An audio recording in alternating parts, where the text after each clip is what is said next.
வணக்கம். இந்த இடத்தில் நாம் இறுதி யுத்தத்தின் போது இறுதி நாட்களில் நடந்த பல முக்கிய சம்பவங்களை பற்றி தான் பார்க்க போகிறோம். அதாவது தலைவரை பாதுகாக்க மே 17 அன்று நந்திக்கடல் ஊடாக நடத்தப்பட்ட முதல் முயற்சி பற்றியும், பின்பு மே 18 அன்று கரைய முள்ளிவாய்க்கால் ஊடாக நடத்தப்பட்ட கடைசி முயற்சி பற்றியும், புலிகள் அல்லது வெளிநாட்டு சக்திகள் வான்வழியாக தலைவரை எப்படி காப்பாற்ற முயற்சி செய்வார்கள் என்று இராணுவம் எண்ணியது என்பதையும், மே 15 அன்று எப்படி ஈழ ஆயுத போராட்டம் தாயக கடற்கரை கட்டுப்பாட்டு முழுவதையும் இழந்தது என்பதையும், ஆனந்தபுரம் சமருக்கு பின் ஏப்ரல் 20 அன்று இராணுவம் புதுமத்தாளன் பகுதியில் நடத்திய ஒரு பாரிய ஊடறுப்பு சமர் உட்பட பல விஷயங்களை இந்த வீடியோவில் பார்க்க போகிறோம். ஸோ இந்த வீடியோ ஸ்கிப் பண்ணாமல் கட்சிட்டு பாருங்கள். இந்த வீடியோ பிடிச்சா லைக் பண்ணுங்கள். நம்ம சேனலை நீங்கள் சப்ஸ்கிரைப் பண்ணலாம், சப்ஸ்கிரைப் பண்ணிடுங்க. புதுமத்தாளன் ஊடறுப்பு சமர் 2009ஆம் ஆண்டு ஏப்ரல் மாதம் முதல் வாரத்தில் ஆனந்தபுரம் சமர் நடந்து முடிந்த பின், அதே ஏப்ரல் மாதம் 20ஆம் தேதி இரவு இராணுவத்தின் சிறப்பு படையினர் ஒரு அதிரடி ஊடறுப்பு தாக்குதலை நடத்துகின்றனர். அதாவது நீரடி கரையோரமாக புலிகள் அமைத்திருந்த பல கிலோமீட்டர் நீளமான மண் அணையை புதுமத்தாளன் பகுதியில் ஊடறுக்க ஒரு பெரும் தாக்குதலை நடத்தினர். இத்திட்டத்தின்படி புதுமத்தாளன் வடக்கு எல்லையில் நிலை கொண்டிருந்த 55வது டிவிஷன் அங்கேயே நிற்க, மேற்கு பக்கமாக நிலை கொண்டிருந்த 58வது பிரிவு புதுமத்தாளன் பகுதியின் மேற்கே உள்ள மண் அணையில் இருந்த புலிகளின் பலவீனமான பகுதிகளை குறிவைத்து தாக்கி கைப்பற்றும். மண் அணையில் பாதுகாப்பு பணியில் ஈடுபட்டிருந்த போராளிகளை குழப்பவும் திசை திருப்பவும் இராணுவம் பல தந்திரோபாயங்களை கையாண்டது. அதன்படி நீரடி ஊடாக இரகசியமாக நகர்ந்த இராணுவத்தின் சிறப்பு படையினர் மற்றும் கமாண்டோ தனித்தனியாக புலிகளின் மண் அணையை பல இடங்களில் தாக்க, இந்த இரண்டு படைகளுக்கு நடுவே இராணுவத்தின் தரைப்படை நகர்கிறது. இராணுவத்துக்கு எதிராக புலிகளும் பலமான எதிர்த்தாக்குதல் நடத்தினர். நீரையில் நடந்த சண்டையில் புலிகளின் கண்ணியோடில் சிக்கி பல இராணுவ வீரர்கள் வீழ்ந்தனர். அதே போல இராணுவம் ஆர்ட்லரி, மோட்டார் சூட்டு ஆதரவும் ஆழ்பலத்துடனும் தாக்கியதால் இந்த சண்டை பல மணி நேரம் நீடித்தது. அதன்பின் சுமார் 3 கிலோமீட்டர் நீளமான புலிகளின் மண் அணையை இராணுவம் கைப்பற்றி விடுகிறது. அது மட்டுமல்ல, புலிகள் கட்டுப்பாட்டு பகுதியில் இருந்த சேஃப் ஜோன் இரண்டாக உடைக்கப்படுகிறது. இனி புதுமத்தாளன் வடக்கு எல்லையை பாதுகாப்பது கடினம் என்பதால் புலிகள் அங்கிருந்து பின்வாங்கிக் கொண்டு புதுமத்தாளன் பகுதியின் தெற்கே நகர்ந்துவிட ஒரு பெரிய நிலப்பரப்பு இராணுவத்திடம் வீழ்கிறது. அங்கு சிக்கியிருந்த மக்களும் வடக்கே யாகோடா நோக்கியும் தெற்கே வவுனியா நோக்கியும் படையெடுக்க ஆரம்பித்தனர். அடுத்த நாள், அதாவது ஏப்ரல் 21ஆம் தேதி மேற்காக நகர்ந்து புலிகளின் மண் அணையை உடைத்து புதுமத்தாளன் பகுதியை கைப்பற்றிய 57வது டிவிஷன் படைப்பிரிவு பிரிவின் சிறப்பு படையினர் பின்பு இரண்டாக பிரிந்து ஒரு பிரிவு வடக்காக நகர்ந்து 55வது டிவிஷன் படைப்பிரிவுடன் இணைப்பை ஏற்படுத்தி கொள்கிறது. அதே போல் 2வது பிரிவு தெற்காக வளைஞ்சவனம் நோக்கி நகர்ந்து புலிகளை மேலும் பின்னுக்கு தள்ள முயற்சி செய்கிறது. 3ஆம் நாள், அதாவது ஏப்ரல் 22ஆம் தேதி முதலாவது நாள் புதுமத்தாளன் பகுதியில் கிழக்காக நகர்ந்து புலிகளின் மண் அணையை உடைத்தது போலவே இப்பொழுது 53வது டிவிஷன் படை 55வது டிவிஷன் படை வடக்கிலிருந்து தெற்காக நகர்ந்த அதே சம நேரத்தில் 53வது டிவிஷன் நீரேரியை கடந்து வளைஞ்சவனத்திற்கு வடக்கே புலிகளின் மண் அணையை உடைத்து உள்நுழைகிறது. இதனால் புலிகள் கட்டுப்பாட்டு பகுதியில் இருந்த சேஃப் ஜோன் மீண்டும் இரண்டாவது முறையாக துண்டாடப்படுகிறது. இப்போது இராணுவத்திடம் வீழ்ந்த அந்த பகுதியில் சிக்கியிருந்த மக்களும் வெளியேறி பாதுகாப்பான இடங்களுக்கு தப்பிச் செல்ல முயற்சி செய்கின்றனர். இப்போது புலிகள் வளைஞ்சர் மடத்தின் தெற்கையும் வட்டுவாக்கல் பகுதியின் வடக்கே என வெறும் 8 கிலோமீட்டர் நீளமான, ஆனால் ஒரு பக்கமாக கடல் இன்னொரு பக்கம் நந்தி கடல் என மிக குறுகிய நிலப்பரப்பில் சிக்கிக்கொண்டனர். வான்வழியாக தப்பிச் செல்லுதல். கடலில் ஏற்கனவே பல அடுக்கு பாதுகாப்பு போடப்பட்டிருந்தால் அதே போல மற்ற திசைகளும் இராணுவம் புலிகளை நெருங்கி கொண்டிருந்தது. இதனால் தலைவரை காப்பாற்ற ஒரே வழி வான்வழியாக தரையிறங்கி அவரை காப்பாற்றி அழைத்து செல்வது.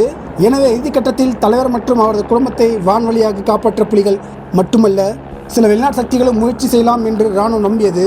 எனவே பொதுவாக கொழும்பு கட்டுநாயக்கா வான்படை தளத்தில் நிறுத்தி வைக்கப்படும் ஜெட் விமானங்களில் 2 விமானங்கள் சீனங்குடா வானப்படை தளத்தில் நிறுத்தி வைக்கப்பட்டிருந்தது. ஏனெனில் ஒருவேளை தலைவரை வான்வழியாக காப்பாற்ற முயற்சி நடந்தால் அதற்காக ஹெலிபாட் கொண்ட ஒரு பெரிய கப்பல் முல்லைத்தீவு கடல் எல்லையின் அருகே வந்து நிற்க வேண்டும்.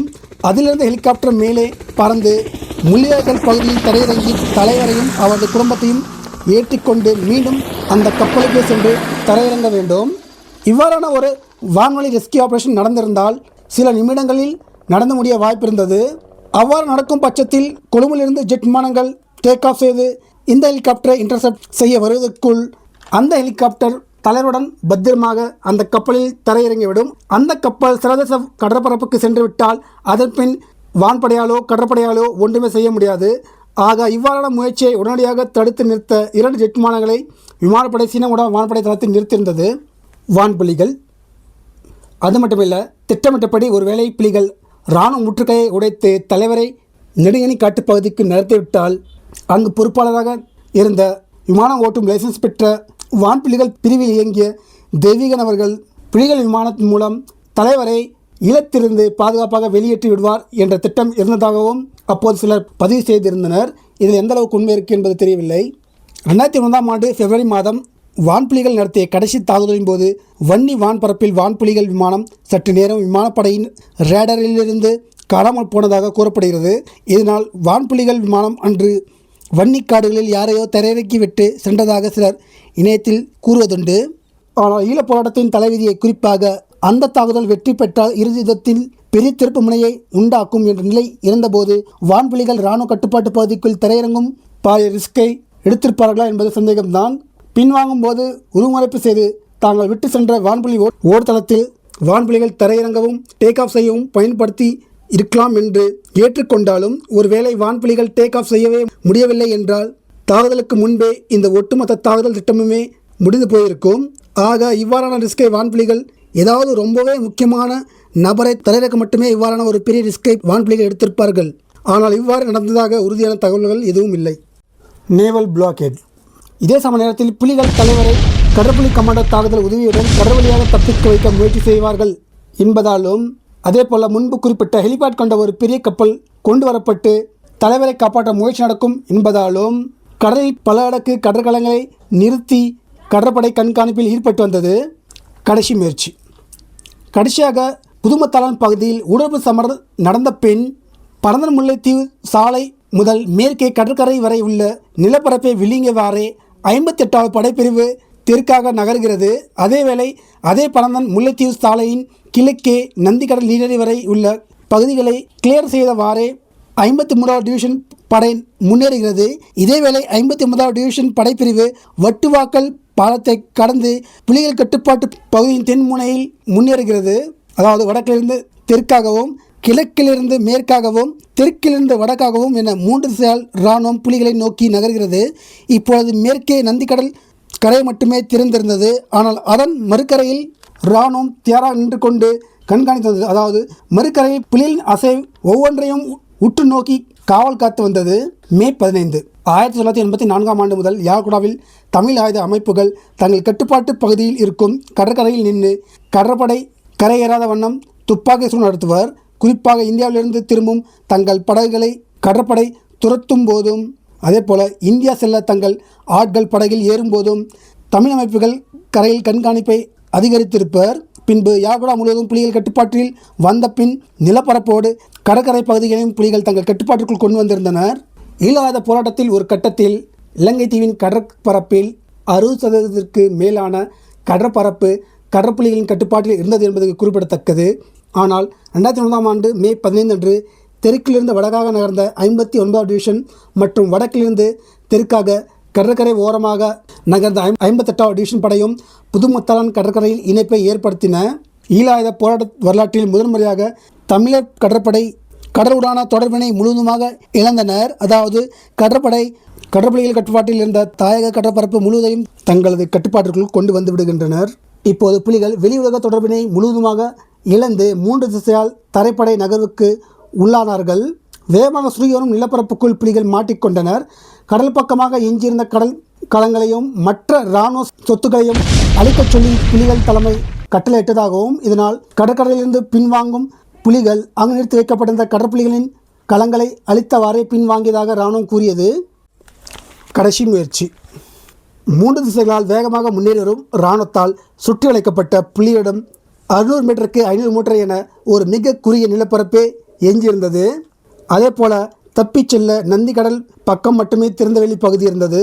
ஆனால் நந்திக்கடலின் நீரேரியின் அந்த பக்கம் கரையில் இராணுவம் பல அடுக்கு பாதுகாப்பு வளையத்தை அமைத்து நந்திக்கடலின் மறுபக்கத்தில் இருந்த புலிகள் மண்ணணை பகுதியை 24 மணி நேரமும் உச்சக்கட்ட விழிப்போடு கண்காணித்து வந்தது. அதாவது மண்ணணை மீது சிறிய அளவு அசைவு தெரிந்தாலும் இராணுவம் உடனே தாக்குதலை ஆரம்பித்துவிடும். ஆனால் தெற்கே 59வது டிவிஷன் படையும் வடக்கே 53வது டிவிஷன் படைகளின் காவலரின் பகுதியை ஊடறுத்து தப்பிச் செல்வது என்பது இயலாத காரியம். ஏனெனில் புலிகள் தங்கள் நிலையிலிருந்து வெளியே வந்து முன்னேற முயற்சித்தால் உடனே இராணுவம் எதிர்த்தாக்குதலை ஆரம்பித்து புலிகளை தடுத்து நிறுத்திவிடும். கிழக்கே 54வது டிவிஷன் படையை ஒருவேளை ஊடறுத்து போய்விட்டாலும் அந்த பக்கம் இந்திய பெருங்கடல், அங்கு கடலில் கடற்படை பல அடுக்கு நேவல் பிளாக்கெட் செய்து நிலை கொண்டிருந்தது. எனவே தலைவரை பாதுகாப்பாக வெளியேற்ற ஓரளவு வாய்ப்பு இருந்த ஒரே திசை மேற்கே நந்திக்கடல் பக்கம்தான். ஏனெனில் இந்த திசையில்தான் இராணுவம் புலிகள் நிலையிலிருந்து தூரமாக, அதாவது மறுக்கரையில் நிலைகளை அமைத்து இருந்ததால் புலிகள் ரகசியமாக நகர்ந்து அவர்களை நெருங்கி திகைப்பு தாக்குதல் நடத்தக்கூடியதாக வாய்ப்பு அங்கு கொஞ்சம் இருந்தது. மேலும் இந்த பகுதியில் இராணுவ நிலைகளை உணர்த்து விட்டால் மீண்டும் பறந்து விரிந்த வன்னி காடுகளுக்கு சென்று மறைந்து கொள்ளவும் வாய்ப்பு இருந்தது. திட்டத்தின்படி 400க்கும் மேற்பட்ட போராளிகள் சிறிய சிறிய அணிகளாக பிரிக்கப்பட்டு அந்த அணிகளுக்கு தனித்தனியே மூத்த தளபதிகள் பொறுப்பாளர்களாக நியமிக்கப்பட்டனர்.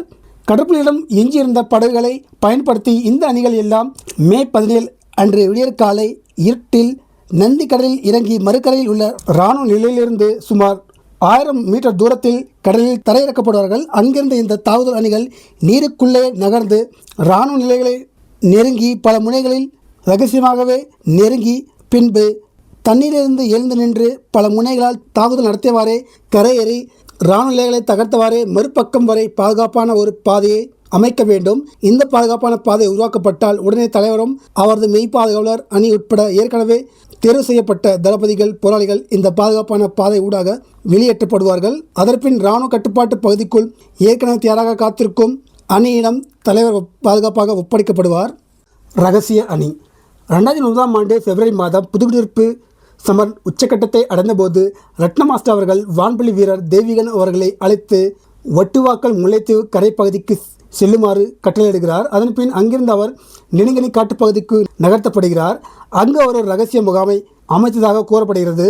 இராணுவ கட்டுப்பாட்டு பகுதிக்குள் இந்த ரகசிய முகாம் அமைப்பதன் நோக்கம், 4 திசையாலும் இராணுவ முற்றுகைக்குள் சிக்கியிருக்கும் புலிகள் ஒருவேளை தலைவரை பாதுகாப்பாக வெளியே அனுப்ப திட்டமிட்டால் அப்பொழுது இந்த ரகசிய முகாம் பயனுள்ளதாக இருக்கும் என்று கருதப்பட்டது. தெய்வீகன் அவர்கள் இந்த ரகசிய திட்டத்திற்கு தேர்வு செய்ய காரணம், அவர் ஏற்கனவே தலைவரது பாதுகாப்பு அணியிலும் பின்பு மதிவதனி அவர்களது பாதுகாப்பு அணியிலும் புலனாய்வுத்துறையிலும் பின்பு இராணுவ புலனாய்வுத்துறையிலும் அதன்பின் ராதா வான்கா படையணியில் போராளிகளுக்கு பயிற்சி வழங்கும் பயிற்சியாளராகவும் பின்பு வான்புலிகள் பிரிவில் பைலட்டாகவும் என புலிகளின் பல முக்கியமான பிரிவுகளில் இவர் இயங்கியதால் ஆக தெய்வீகன் அவர்கள் இந்த முக்கியமான வேலையின் பொறுப்பாளராக நியமிக்கப்பட்டிருந்தார்.